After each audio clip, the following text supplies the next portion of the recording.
छत्तीसगढ़ के दंतेवाड़ा और बीजापुर बॉर्डर पर सुरक्षा बलों और नक्सलियों के बीच 31 मार्च को एक मुठभेड़ हुई, जिसमें एक 25 लाख की इनामी नक्सली महिला नक्सली लीडर मारी गई, जिसका नाम था रेणुका।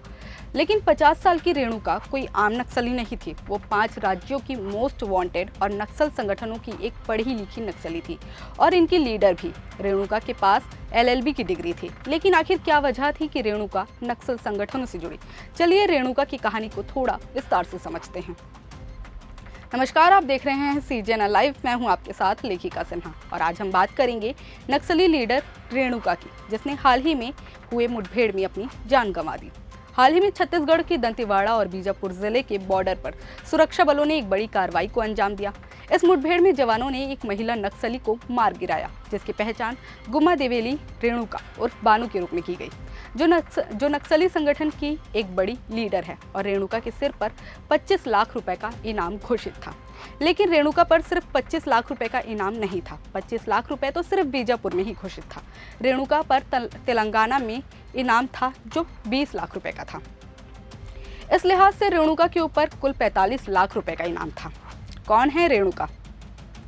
रेणुका उर्फ बानू, जिसे चैते, सरस्वती और दमयंती जैसे उपनामों से भी जाना जाता है। रेणुका तेलंगाना के वारंगल में कंदवंडी गांव की रहने वाली है। वो DKSZC यानी कि दंडकारण्य स्पेशल जोनल की कमेटी मेंबर थी, जिसे माओवादियों का सबसे मजबूत संगठन माना जाता है। और रेणुका इसमें एक वरिष्ठ नक्सली कैडर थी। साथ ही प्रेस टीम प्रभारी भी थी, जो संगठन के प्रेस से जुड़े कामों को संभालती थी। इसके अलावा रेणुका ने LLB की पढ़ाई की थी और साल 1996 में प्रतिबंधित भारतीय कम्युनिस्ट पार्टी यानी कि माओवादी संगठन में सक्रिय थी। रेणुका कैसे बनी MJDC की सदस्य? वहीं बस्तर रेंज की पुलिस महानिरीक्षक सुंदरराज P के दिए गए जानकारी के अनुसार रेणुका ने साल 1996 में नक्सल संगठन ज्वाइन किया और साल 2003 में वो डिविजनल कमेटी सदस्य यानी कि DVCM के पद पर पदोन्नत हुई। उसने आंध्र प्रदेश में विशेष क्षेत्रीय समिति यानी कि SJDC के सदस्य कृष्णा अन्ना, केंद्रीय समिति के सदस्य दुला दादा और SJD सदस्य रमन्ना जैसे वरिष्ठ माओवादियों के साथ काम किया था। जब साल 2020 में रमन्ना की कोविड-19 के कारण मृत्यु हो गई, उसके बाद रेणुका को MJDC के सदस्य के रूप में पदोन्नत किया गया और CRB की प्रेस टीम की प्रभारी भी बनाया गया। देश भर के माओवाद संगठन की थी प्रेस इंचार्ज। रेणुका की शादी साल 2005 में केंद्रीय समिति के सदस्य शंखमुरी अप्पा राव उर्फ रवि से हुई, जो साल 2010 में आंध्र प्रदेश में हुए एक मुठभेड़ में ढेर हो गया। वहीं रेणुका का भाई GV प्रसाद उर्फ गुरसा उसेंडी भी नक्सल संगठन से जुड़ा था और SJDC का सदस्य था। हालांकि उसने साल 2014 में तेलंगाना में आत्मसमर्पण कर दिया था।